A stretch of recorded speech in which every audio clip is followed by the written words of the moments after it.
मौलाना साहब जो YouTube channel ज़रूर subscribe कंदा। अगर कोई भी नमाज़ी या इमाम जमायत में समी अल्लाहु लिमन हमीद चवण विसरी वञे त उनजो हुकुम छा आहे? अच्छा, समी अल्लाहु लिमन हमीद जेको नमाज़ जे अंदरि आहे इहो सुन्नत आहे। जेकॾहिं कंहिं बि बंदे खां विसरी वियो आहे, नमाज़ पढ़े पियो या इमाम खां ई विसरी वियो आहे, समी अल्लाहु लिमन हमीद रुकू में वियो, पोइ चवणो आहे समी अल्लाहु लिमन हमीद।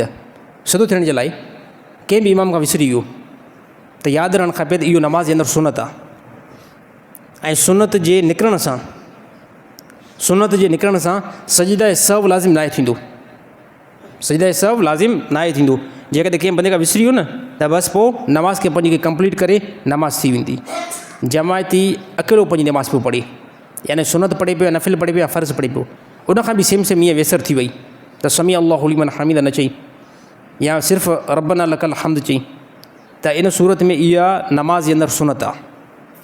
त तमामु जेका मुस्लमान कंप्लीट नमाज़ खे सिखण जी कोशिशि कनि त नमाज़ जे अंदरि कहिड़ियूं शयूं सुन्नत आहिनि, नमाज़ जे अंदरि कहिड़ियूं शयूं वाजिबात आहिनि, नमाज़ जे अंदरि कहिड़ियूं शयूं अगरि थी वियूं त नमाज़ थींदी या न थींदी। त इहो तमामु मुस्लमाननि खे इल्मु हुजणु ज़रूरी आहे।